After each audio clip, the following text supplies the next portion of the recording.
Everybody make some noise for Rhea Drysdale, y'all. Love you. Thank you. Awesome. Thanks, Mike. I don't know if I can live up to that, but I'm gonna try. I'm already screwing up. Here. Can you guys hear me in the back? Yeah. No feedback? All right. So just so you know, I'm a new mom, which means I haven't drank in about a year, and I had 2 glasses of wine. So the first time Mike met me, I said I was gonna be a little bit buzzed. This time I'm really buzzed. All right. It's gonna make it better. All right, so I know that when iAcquire originally approached and said, hey, do you want to do this meetup? It's about scaling digital. I said, well, what do I know about scaling? I'm an agency owner, and I've only got 8 employees. We haven't really scaled. I'm pretty small. What could I possibly talk about? So I asked my team, and they said, well, you know how to scale yourself because you just procreated. He's really cute, isn't he? I know. So yes, I know how to scale people, but like teenagers do it on MTV all the time. So what I actually enjoy doing is building people up. And on my team, that's like my favorite thing to do. Don't take my word for it. This is on my LinkedIn profile. This is a team that I worked with in a company that won't be named, kind of like Voldemort. But they really liked me, and they learned a lot in 1 month. And I transformed a team of 7 people that only knew how to basically like submit forms to old EDUs into a team of robust SEOs that are now running that fucking company.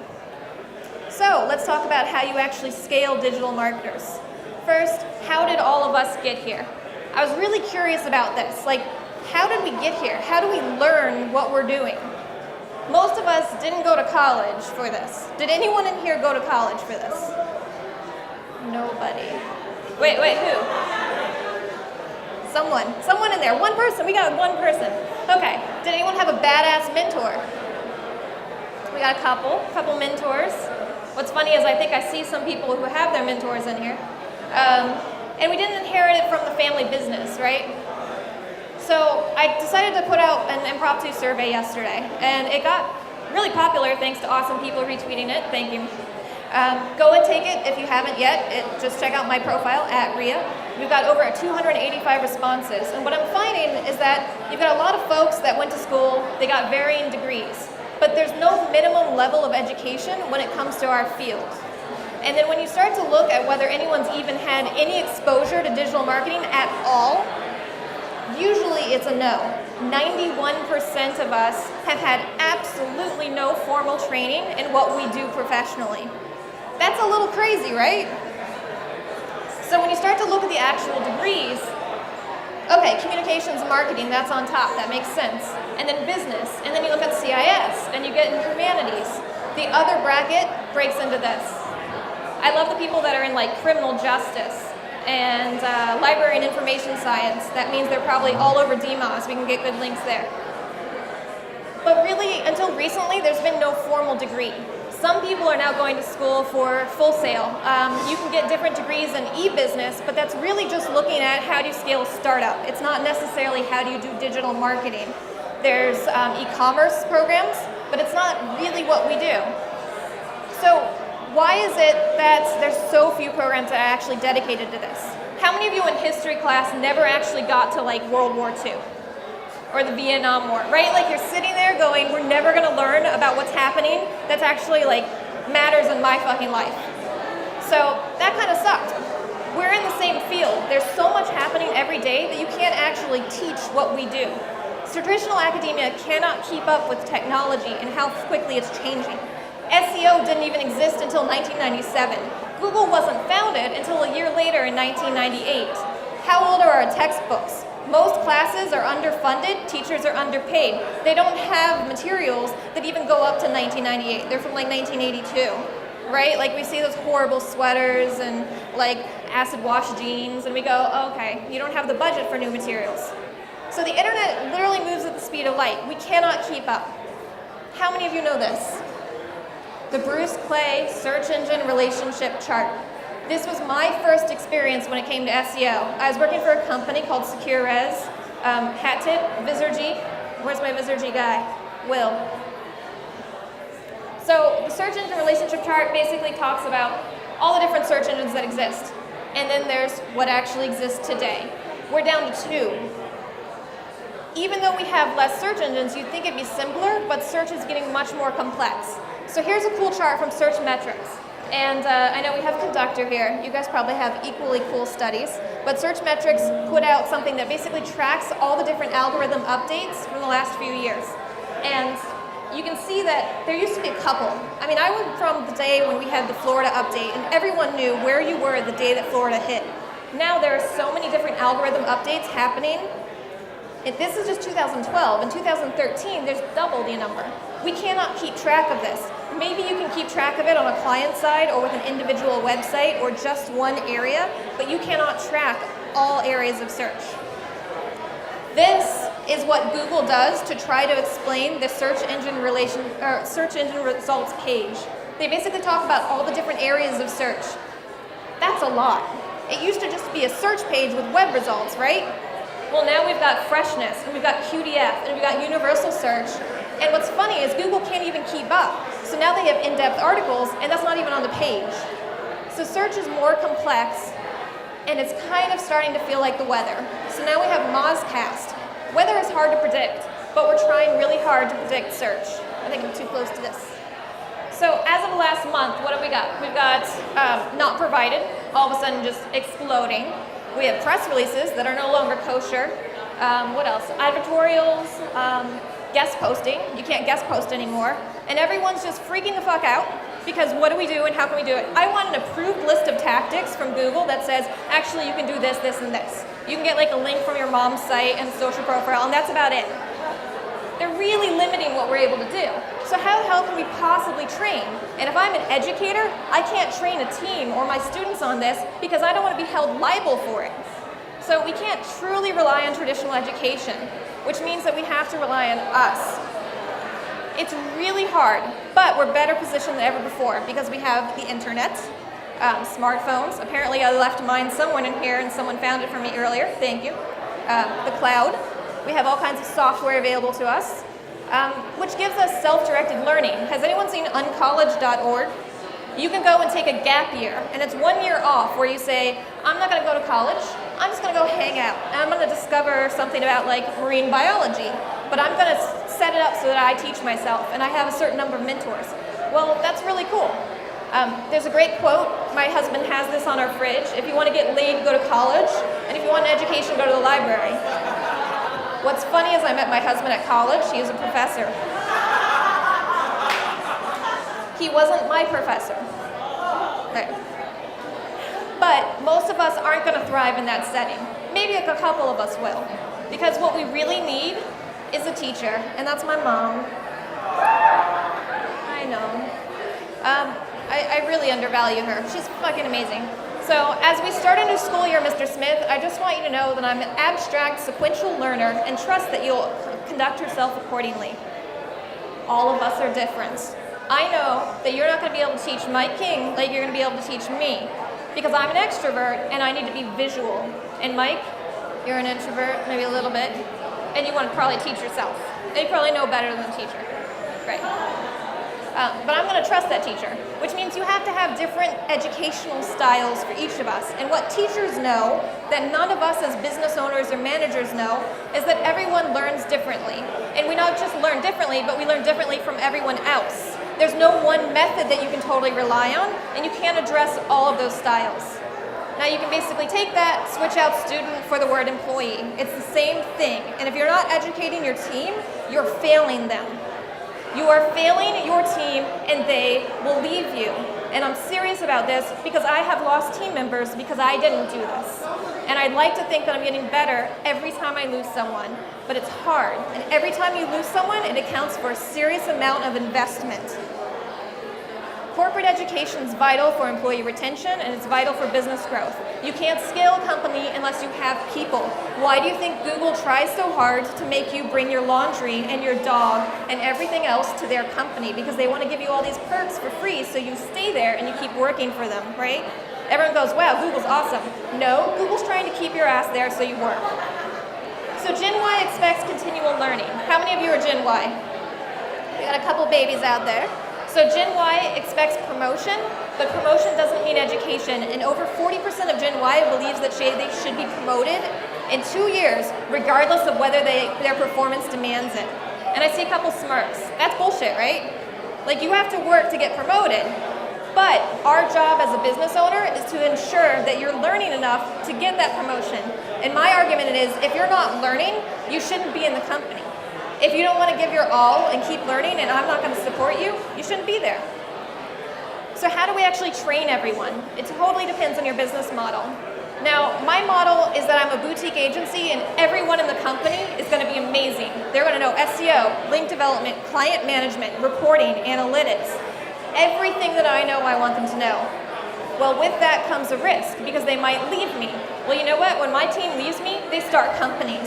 My team doesn't leave me for another job that pays better. My team leaves me because they want to do what they want to do with their life.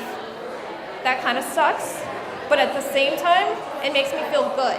And GE figured it out a long time ago. GE as a company has the oldest corporate college where they send their leaders, and those leaders are now the CEOs of the world. So that's my model. But there are other models that say, we're just going to treat people like an assembly line, and we're going to teach you how to build links in one very, very specific way. And you're just going to keep doing that, and we're going to have a non-compete, even though you haven't learned a damn thing. So, do you want my $1 billion secret? Awesome. Stone Soup. Does anyone know this book? We've got a couple. Awesome. So my mom's like a storyteller. She's really like an English teacher. She's awesome. She'd read this to me every night. Stone Soup is about a little boy who has a stone, and he's poor and hungry, and he wants to make soup. But he asks them to please just give me a couple of vegetables and I'll add it in the soup, and I'll show you how I make soup out of this one stone. And eventually he gets everyone in the village to bring him something to add to the soup. And magically, the soup is made. Well, it's the same thing with education. You just need these same common things. There's no secret here.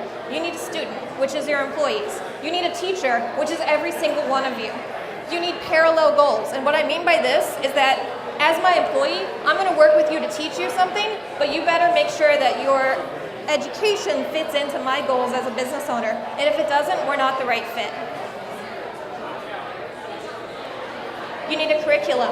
A curriculum can be really basic. For us, we put it in Google Drive, and it just says, here are the goals on an individual level. You want to learn more about SEO audits? We're going to prioritize more technical work. You want to get Google Analytics certified? We're going to do that. We need you to be better at your confidence and knowing how to talk to clients. We're going to sign you up for management classes. And then you need a way to actually measure that. So you have to develop some sort of metrics internally. Lastly, you need an actual review process that you stick to. How many of you have had a review where you're sitting there pestering your boss going, hey, my review's coming up? That's kind of annoying. So make sure that it's actually on the calendar. But that's really it. It's pretty basic. Fortunately, most of us do a little bit of each of the following. When it comes to education in your environment, it's about building it up. You need to create a culture for learning. Who knows what tag fee is? All right. So tag fee comes from SEO Moz. They do a really good job of branding their values. Ours is farts. I know, it's really embarrassing, but it's the best way to describe it. So farts is passion, honesty, authenticity, responsibility, it goes on. But the reason why it's in that order is because your values drive what you do as a business. For us, passion is number one. If you're not passionate about SEO, you're not going to do well in our environment, because we want to seriously sit there and bitch about like other agencies and what our clients are doing and what's working at lunchtime because we're crazy and that's what we like to do. After that, it's really important that we're authentic, but honesty should trump that. We're results driven, but you need to really define this as a company because your values are going to be ingrained in every one of your employees. And if you don't have strong values and make that clear, one of your employees might go after results to the detriment of being honest. And that's when your account gets screwed up. And I seriously worked with a client one time whose website was bought for $15 million, and the next day they were blacklisted on Google because one employee in that company fucked it up. You need to hold meetings. So this is Sean Stallman. Also a shout out to Mike, who used to work with Sean at Razorfish. Some of you might know him. Sean's awesome. He came to our team. He holds a weekly status meeting. You might call it a traffic meeting, a standing meeting, whatever. This is where you sit down with your team and you say what's expected of them in that week. You hold them accountable. We need to hold budget meetings. Chrissy came to us from a 1,000-person corporate company. She holds us to a massive budget and says, why are you over budget? Why are you under? Do you need help? This helps train all of us on what's expected. And it's so important. And her whole motto is don't put a Band-Aid on it. If it's not working, don't just try to find a quick fix. We as a team need to figure out how we got here and never get here again. Develop standard operating procedures.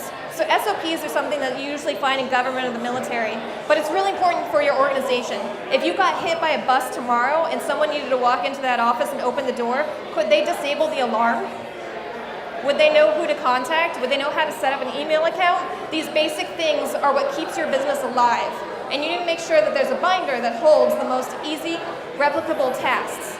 So we need quick guides. And Amy came to us from another company and said, this is what we need. She's now in charge of it. I said, that's a great idea, go do it. Ownership. You also want to foster team-led training. And this is super important. For us, we've got Pearl and Melissa. Melissa is our content Nazi. She sits there and tells us how to write and what to do. Pearl, she started with us, and she knew nothing about search. At this point, she is the best person we have in the company after 1 year because of training. And she's sitting there with everyone else, making sure that they know what to do and when to do it. Encourage feedback. Philip came to us and he said, you know what? I like what you're doing, but I actually don't like the brainstorm process at all. It's not really working for me. That was kind of hard to hear as a boss. I said, what's wrong with you? And then I realized, no, it's on me. I'm sorry, just kidding. I don't know how to take criticism. I'm gonna work on that. So we developed a brainstorm process, and he pointed us to this tool that basically teaches us how to brainstorm. Grab the deck, you're not gonna be able to read this. Don't even try. Why are you trying? Store your lessons and revisions. This is key, and I know that when it comes to different tools, there's wikis out there, right, Chris? You can use wikis. You could use a basic system of folders, these like really archaic things that we still have. I always have folders of various topics, put them on there. You could use Basecamp, I actually hate it, but whatever.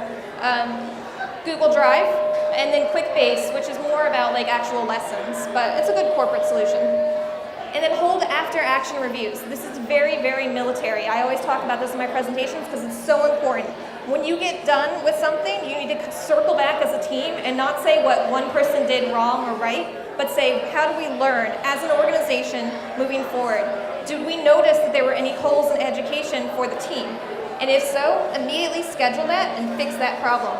For us, it ranges from client management to, hey, what's concatenation and how do I do it in Excel? Schedule actual work reviews, put it on the calendar, and follow up with people. As a boss, holding me accountable is the most important part of your job, and mine. Make sure that you actually have time for mentorship. This is vital. I had someone recently leave us. We actually had to let them go. They were a fantastic employee, it just didn't quite work out. You know what she said when she left? I love this company, I have nothing against you guys, and I am so thankful for the mentorship that you did because now I know where to go and where I fit and what to do. Mentorship is key in honing your people. And sometimes you don't need people for the length of your company. You just need them for the period of time that you need them. I needed her for 6 months to get out of a bind. She was amazing and I have nothing against her. That mentorship carried us through to become a $1 million company in 1 year. Share the responsibility with clients. This is kind of the last bullet, I think. Put the responsibility on your client to educate you about their industry. This really drives me crazy when a client comes to us. We're experts in link building and SEO. I don't actually know your industry. So you need to put that on them to give you the deliverables and access that you need. Lastly, appoint a chief learning officer. Now this is something we haven't done yet, but it's in my grand scheme, which is to actually have someone be responsible for education. Because if you tell your team to go out and learn, that sounds great, but when they're taking care of clients and fires and meetings all day, there's no time to do that. You need someone that's actually appointed to doing this on a daily basis because Google is doing it on a daily basis. They're doing it by the minute. And if you don't have that within your organization, you will get left behind and screwed. So that's it for me. Thanks so much.